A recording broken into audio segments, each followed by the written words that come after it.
મહત્વપૂર્ણ સમાચાર વલસાડથી રેપ વિથ મર્ડરમાં મોટો ખુલાસો હત્યારો સિરિયલ કિલર હોવાનો પર્દાફાશ થયો છે।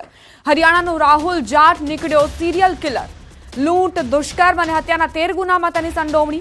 મોતીવાડમાં હત્યા બાદ અન્ય 3 હત્યા કરી હોવાનો ખુલાસો। 25 દિવસમાં 5 હત્યાને અંજામ આપ્યો। દિવ્યાંગ હોવાથી ટ્રેનમાં જ તે મુસાફરી કરતો હતો।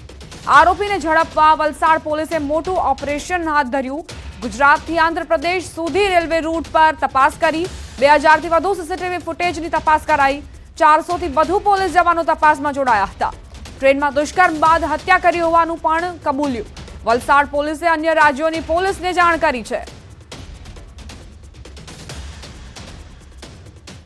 સિરિયલ કિલરને પકડવામાં, ખૂંખાર હત્યારાને પકડવામાં વલસાડ જિલ્લા પોલીસે આજે ખૂબ સારી કામગીરી કરી। ત્યારે એણે એની નજર પડી હતી કે આ એકલી દીકરી જઈ રહી છે। એની નજર પડતા એનો પીછો કર્યો હતો અને જ્યારે અવાવરું જગ્યા જ્યાં કોઈ વ્યક્તિની મૂવમેન્ટ નહોતી, નિશાળ ફળિયાથી 300 મીટર પહેલાં, ત્યારે એનું મોઢું દબાવી દીધું હતું, એને બેભાન કરી દીધી હતી અને એને જે ઝાડીવાળો એરિયા છે એમાં ફેંકીને એની સાથે એને દુષ્કર્મ કર્યું હતું અને એની આઈડેન્ટિટી છતી ના થાય એટલા માટે એણે દુષ્કર્મ કર્યા બાદ એનું ગળું દબાવીને એની હત્યા કરી નાખી। અમદાવાદથી સમાચાર ઇસ્કોન અમલી અકસ્માત કેસ ફરજમાં બેદરકારી બદલ 2 પોલીસ કર્મી સસ્પેન્ડ કરાયા। એફએસએલ બોલાવવા અને અન્ય કાર્યવાહીમાં વિલંબ। ઇન્ચાર્જ પીઆઈ સામે તપાસનો આદેશ અપાયો। નબીરાએ 5 વાહનની અડફેટે લીધા હતા।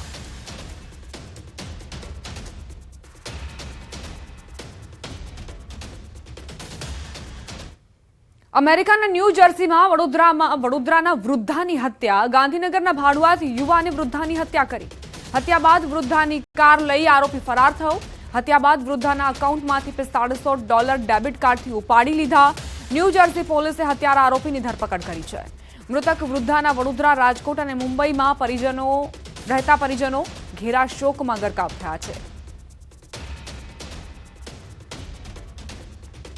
તો અમેરિકાના ન્યૂ જર્સીમાં આ બનાવ બન્યો।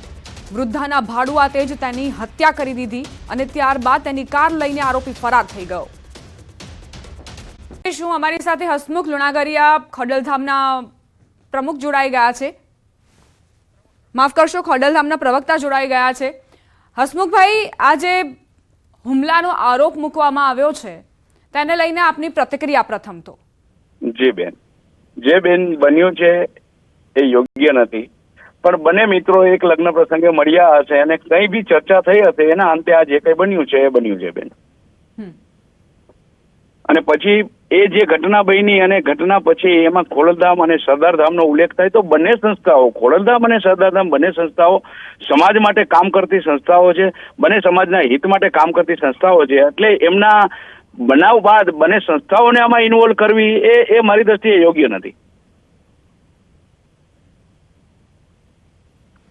હસમુખભાઈ, એવો આરોપ મૂકવામાં આવી રહ્યો છે કે જે ખોડલધામના ચેરમેન છે જી અને સરદારધામ છે તે વચ્ચે વોર ચાલી રહી છે અંદરો અંદર। બિલકુલ નહીં બેન, એવા ઘણા બધા સમાજના આગેવાનો છે કે જે બંને ટ્રસ્ટમાં કોમન ટ્રસ્ટીઓ હોય, રાઈટ। ઘણા બધા મિત્રો એવા છે કે બંને ટ્રસ્ટમાં કોમન ટ્રસ્ટીઓ હોય। સમાજની સંસ્થા છે એટલે એમાં વોરનો તો કોઈ સવાલ આવતો નથી। જ્યારે વ્યક્તિગત હાજી હાજી જયંતિભાઈ, માફ કરશો હસમુખભાઈ, જયંતિભાઈનું કહેવું છે કે નરેશભાઈના કહેવાથી, ખોડલધામના ચેરમેનના કહેવાથી મારી પર હુમલાની ઘટના બની છે અને જે પીઆઈ પાદરિયા છે તેમણે હુમલો કર્યો તો સાથે જે એવું કહેતા હતા કે તમે ગદ્દારી કરી છે સમાજ સાથે। રાઈટ, એ તો બેન એમનો અંગત પ્રશ્ન છે। જયંતિભાઈ આવું કહેતા હોય કે ખોડલધામના ચેરમેન નરેશભાઈના કહેવાથી છે તો એ વાત કેટલા અંશે વ્યાજબી છે એ બેટર છે કે મારા કરતા આપ વિચારી જુઓ। જ્યારે નરેશભાઈ કોઈ પણ વ્યક્તિ માટે, જ્યારે 18 વર્ષને સાથે રાખીને ચાલતા હોય, કોઈ પણ વ્યક્તિ માટે આવું વિચારી બી ના શકે, ત્યારે એ સમાજનો દીકરો છે, સમાજ સંસ્થા સાથે જોડાયેલા છે જયંતિભાઈ, તો જયંતિભાઈ માટે આવું કહે એ કેટલા અંશે વ્યાજબી હોય। એટલે આવું નરેશભાઈએ કીધું બી ના હોય। એમના વ્યક્તિગત અને એમના બંને મિત્રોની ચર્ચાના અંતે જે લોકોને મતભેદ અને મનભેદ ઉભા ત્યાં હોય અને પછી આ સંસ્થાઓને અને ચેરમેન સાહેબને આમાં વચ્ચે નાખે તો એ વાત યોગ્ય છે નહીં, એ વાત વખોડવા લાયક છે મેડમ। એટલે હસમુખભાઈ, સરદારધામના ઉપપ્રમુખ કહી રહ્યા છે એટલે સવાલ થઈ રહ્યો છે કે કોઈ એવી વાતચીત ચાલી રહી છે, વિવાદ ચાલી રહ્યો છે કે જે બંને સંસ્થા વચ્ચે મનમેળ નથી થઈ રહ્યો। બેન બંને સંસ્થાઓ સમાજની સંસ્થાઓ છે। રાજકોટ બેઝ સંસ્થા છે, ખોડલધામ છે, અને પૂરા ગુજરાતમાં એની સેવાકીય પ્રવૃત્તિઓ અને સમાજ હિતની પ્રવૃત્તિઓ કરે છે। સરદારધામ છે એ અમદાવાદ બેઝ છે, સરદારધામ છે એ એની રીતે સમાજ હિત અને પ્રવૃત્તિઓ કરી રહી છે બેન. એટલે બંનેની વચ્ચે મતભેદ, બંને સંસ્થાઓ અલગ છે, સમાજની સંસ્થાઓ છે, તો મતભેદ હોવાનો તો એમાં કોઈ સવાલ નથી આવતો. તમે જે વાત કરી બધું બરાબર, બેન. પરંતુ હુમલો કેમ કરવામાં આવ્યો? કારણ કે જે જયંતિભાઈ છે તેમનું કહેવું છે કે પીઆઈ પાદરિયાએ એટલે જ હુમલો કર્યો છે કે એવું જ કહી રહ્યા હતા કે તમે ગદ્દારી કરી છે, અને એમણે આરોપ પણ મૂક્યો કે ખોડલધામ અને સરદારધામ બંને વચ્ચે જે વિવાદ છે તેના કારણે જ મારી પર હુમલાની ઘટના બની. બેન, હું આપને એ જ કહું છું, ફરી વાર આપને કહું કે બંને સંસ્થાઓ, સમાજની સંસ્થાઓ છે, તો એમાં સરદારધામ અને બંને મિત્રો છે એ ખોડલધામ સાથે સંકળાયેલા છે. સાંભળો, તો પીઆઈ પાદરિયાએ હુમલો કેમ કર્યો? હું એ જ કહું છું કે બંને મિત્રો એક પ્રસંગમાં મળ્યા, એક પાર્ટી પ્લોટમાં મળ્યા હશે, અને એ વખતે એમને જે કઈ ચર્ચા થઈ હશે એ એમના અંગત કારણો હોય, પૂર્વગ્રહો હોય, એકબીજાને શું હોય એ બંને મિત્રો જાણતા હોય, અને એ એમના વાતચીત અને ચર્ચાના અંતે એકબીજાને બોલાચાલી થાય અને એમાં સંસ્થાને વચ્ચે લાવે તો એ તો વાત યોગ્ય નથી ને બેન. હસમુખભાઈ, આપ એક બાઇટ સાંભળો, એમાં સંજયભાઈ શું કહી રહ્યા છે, પછી તમારી પ્રતિક્રિયા લેવી છે. જી બોલો બેન. તો કે સરદારધામનો ઉપપ્રમુખ તો શું કામ બન્યો? મેં કીધું ભાઈ, સરદારધામ સેવાકીય પ્રવૃત્તિ કરે છે, વિદ્યાર્થીઓને લક્ષી કામ કરે છે, ખોડલધામ પણ સેવાકીય પ્રવૃત્તિ કરે છે, બેમાં હું તો જોડાયેલો છું. તો મને કે રાજીનામું દઈ દેજે, નકર નરેશ પટેલ અને મારી ટીમ તને મારી નાખવાનું પ્લાનિંગ કરીએ છીએ. મેં કીધું હું શું કામ રાજીનામું દઉં? મેં કઈ ખરાબ કર્યું નથી, મેં કોઈ દી કોઈના વિશે ખરાબ બોલ્યો નથી. કે જુનાગઢ ટ્રેનિંગ સેન્ટરનો પીઆઈ સંજય પાદરિયાએ મને બાવળી કનકોટ રોડ ઉપર શ્યામ પાર્ટી પ્લોટમાં ફંક્શનમાં હતો ત્યારે એક ખૂણામાં લઈ જઈને કીધું કે તું સમાજનો ગદ્દાર છો, સરદારધામનો ઉપપ્રમુખ તું શું કામે ચાર્જ લીધો, અમારે ખોડલધામ અને સરદારધામને વેરઝેર છે. હસમુખભાઈ, આ જે પ્રતિક્રિયાઓ આવી રહી છે તે તમે સાંભળી, અને જયંતિભાઈ એ જ કહી રહ્યા છે કે મારી પર પીઆઈ પાદરિયાએ હુમલો કર્યો. તમારી શું હવે પ્રતિક્રિયા હશે?